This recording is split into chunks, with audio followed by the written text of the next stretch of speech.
Introducing African-American artist Alma Thomas.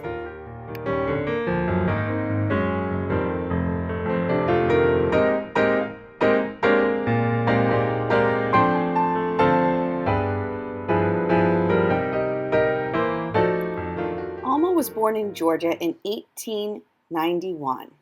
This is her family home, which she grew up in until she was about 15 years old. Today, the home is considered a National Historical Landmark.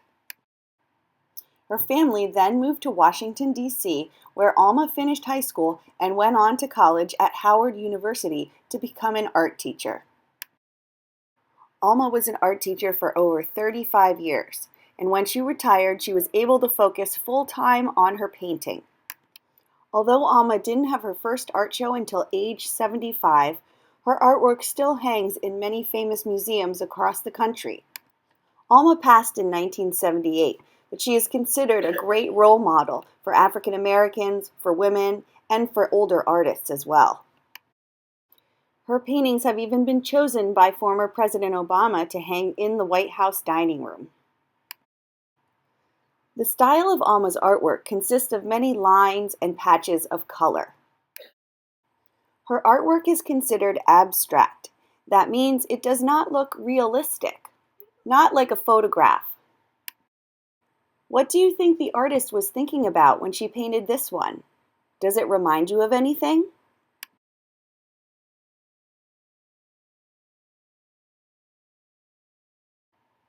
This painting is called The Eclipse.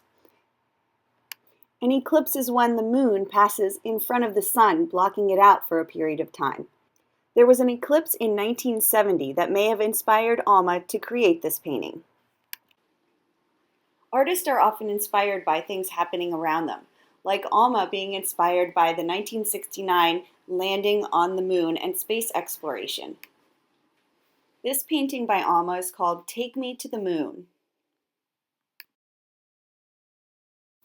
This painting is called Starry Night and the Astronauts, also inspired by Vincent van Gogh's Starry Night painting.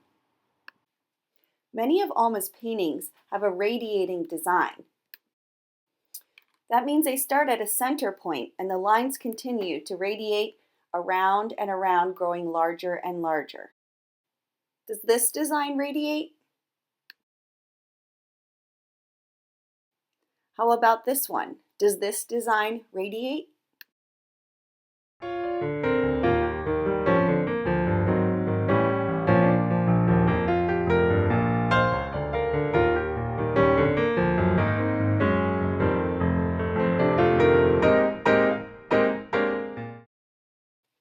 For our project, we are going to use some watercolor paints to create a radiating abstract design with a variety of lines and color.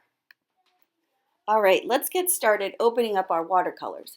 It looks like my watercolors are all ready to go. They're already wet. No need to wake them up this time. Choose your first color, twirl it around, and choose a spot on your paper to begin. It doesn't have to be right in the center, but it could be. I'm going to take mine over to the side a little bit. This is the point where all your other colors and lines will radiate around and around until you fill your entire paper. I washed my brush and I'm choosing the next color, orange. Now I'm going to make small lines or dots around my first color. Rinse my brush and continue to the next color. I decided I'd like to go in rainbow order, but you can make yours any pattern that you like. Try to create a variety of different types of lines. Remember to use your brush on its tippy toe. You can paint lightly and make little lines. You could press down with your paintbrush and make thicker lines, like the blue here.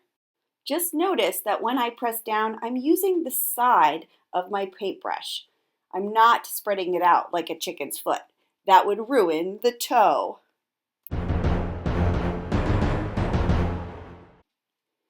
Let your paintbrush hop and glide gently like a delicate ballerina, keeping the toe nice and pointy. Continue to paint your radiating design around and around.